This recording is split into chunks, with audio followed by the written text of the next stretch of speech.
Matagal na rin mula nang huling nga balita ang Gaza Board of Peace na itinatag ni Pangulong Donald Trump noong Enero. Ngayon, nagpupulong ito sa Cyprus na nakatuon sa mga planong panghinaharap para sa Gaza Strip. Kasabay nito, iniulat ng Israeli broadcaster na Kan na nagbabala ang mga matataas na opisyal ng IDF na muling binubuo ng Hamas ang kanilang lakas militar at naghahanda para sa panibagong digmaan. Tawagin na natin ang senior correspondent sa Gitnang Silangan, Ariel Oseran. Ariel, nitong mga buwan nakatuon ang rehiyon sa banta ng Iran at proxy nitong Hezbollah sa Lebanon. Daya ng napag-uusapan natin. Ngayon, nagpupulong ang Gaza Board of Peace sa Cyprus, habang may pulong din ang Hamas delegation sa Cairo. Ano ang pinakabagong balita? Tama, Benita. Una, ayon sa media sa Cyprus, hindi pa malinaw kung naganap ang pagpupulong.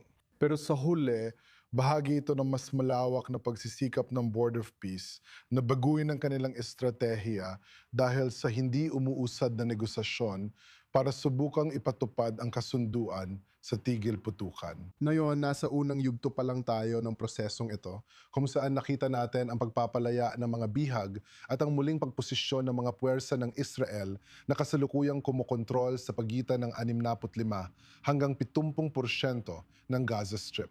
Pero para makalipat sa ikalawa at mas mahalagang bahagi ng pagpapatupad ng kasunduan. At iyon ay ang pagdidisarma ng Hamas at ang muling pagtatayo ng Gaza Strip. Maraming hamon dyan, lalo na ang pagtanggi ng Hamas na magdisarma. Kaya nakaplanong idaos ang pagpupulong na ito sa Cyprus. Nakikita natin ang delegasyon ng Hamas sa Cairo na nakikipagpulong sa mga opisyal ng Egypt at iba pang mga tagapamagitan para subukang mas ulusyunan ang deadlock na ito. Sa huli, malinaw ang pananaw ng Lupon ng Kapayapaan na walang magaganap na muling pagtatayo sa Gaza Strip hanggat hindi natatanggalan ng armas ang Hamas.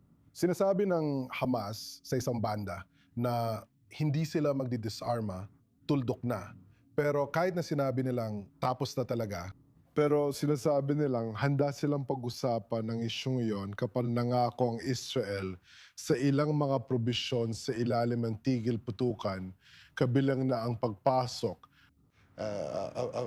mga tolda at iba pang materyales para masimulan ang muling pagtatayo ng mahahalagang infrastruktura ng mga ospital. Ngayon, ang kinakatakutan sa Israel ay baka kapag nagsimula ang muling pagtatayo ng ilang mahalagang infrastruktura, mabuksan nito ang daan sa ganap na rekonstruksyon ng Gaza Strip, kahit hindi pa nadidisarmahan ang Hamas. May Board of Peace tayo, at si Jared Kushner, executive member, ay nagsabing walang rekonstruksyon sa Gaza hanggat may armas pa ang Hamas. Ngayon, sinusubukan ng Board of Peace na maghanap ng paraan para magkaroon ng malaking pag-usad sa kabila ng pagtanggi ng Hamas na isuko ang armas nila. Iniulat ng Israeli channel na Kan, ang Hamas ay gumagawa ng daan-daang pampasabog at anti-tank missiles bawat buwan. Nagre-recruit ng mga mandirigma at muling nagsasanay para sa kanilang Nukba Force.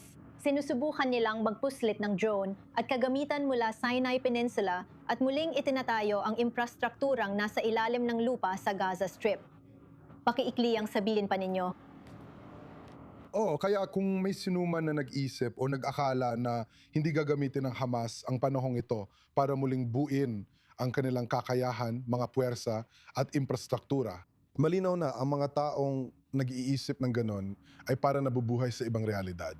Ang totoong nangyayari ay hindi lang pinapalalim ng Hamas ang kontrol nila sa mga tao ng Gaza, kundi muling binubuo rin nila ang kanilang kakayahang militar. At ito ang dahilan kung bakit nababahala ang mga opisyal ng seguridad ng Israel.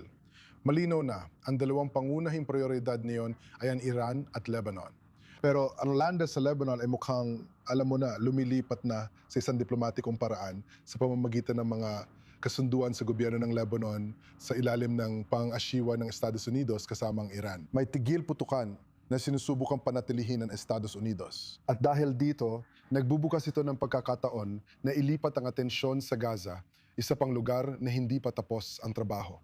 May mga pangamba hindi lang sa rehiyon kundi pati na rin sa international na komunidad na sa hinaharap malapit o katamtamang panahon, maaaring magpasya ang Israel na ipagpatuloy ang mga operasyong militar laban sa Hamas upang pigilan ang kanilang mga pagtatangkang muling buin ang kanilang kakayahang militar.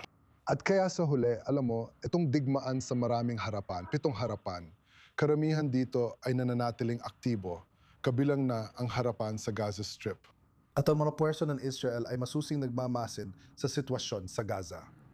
Isa na namang larangan. Salamat, Senior Middle East Correspondent Ariel Osiran. Pinahahalagahan ko ang ulat mo.